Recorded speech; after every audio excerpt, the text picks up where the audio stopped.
2 driveways, same cul-de-sac. In the first, a leased BMW X5, washed Saturdays. In the second, a 2018 Camry with a dent nobody's ever fixed. Brandon, the BMW, is worth $210,000. Diane, the Camry, is worth $1.4 million. Brandon's 42, a dermatologist, clearing $280,000 a year. And every third Sunday, he's up at 11 at night, moving money between accounts so tuition clears.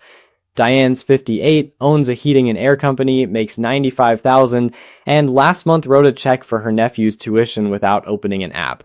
3 streets over, Ray, 46, warehouse supervisor, $72,000 a year, is $900 a month into a Silverado that's never towed anything.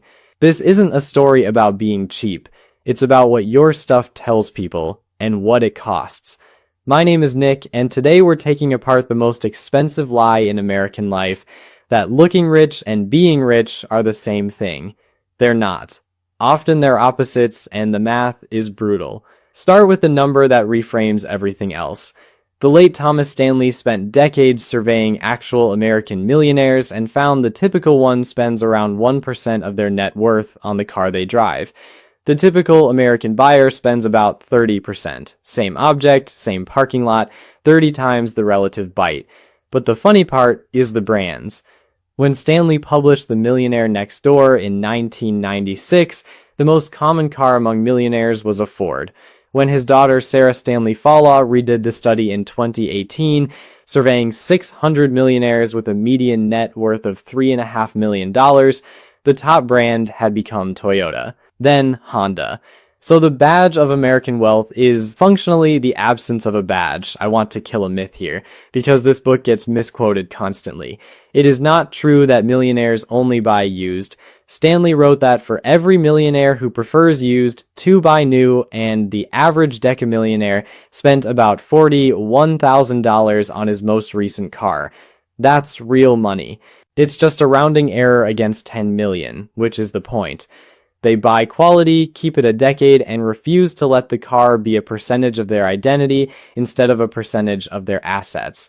And Stanley gave us a formula for checking which side of that line you're on, which I'm about to use on you.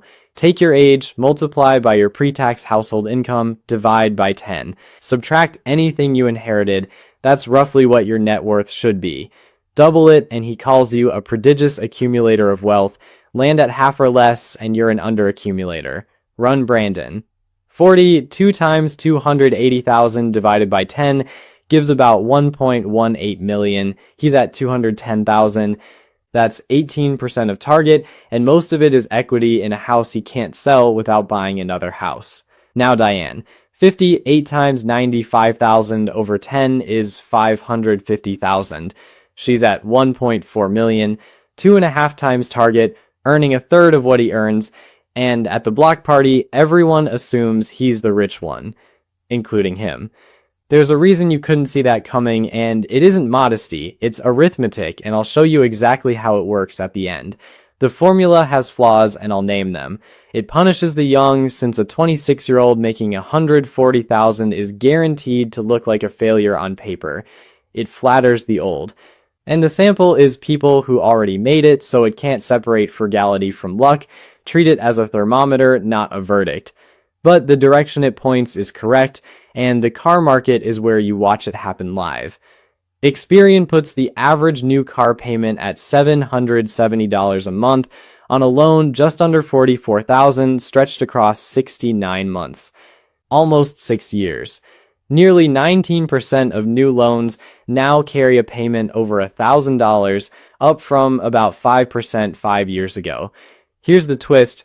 Roughly 74% of those $1,000 payments are not on luxury vehicles. It's the F-150, the Silverado, the Ram.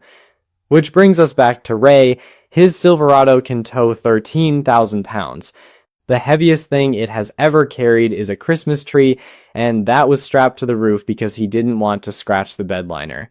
The looking rich tax in this country isn't being paid in the exotic car lane, it's being paid in the school pickup line. Then there's the number I can't stop thinking about.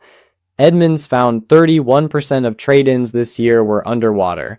owing more than the car was worth by an average of $7,183. A record. So nearly 1 in 3 people trading in a car is trading in negative net worth. The thing in the driveway that reads a success to every neighbor is arithmetically a hole with a warranty.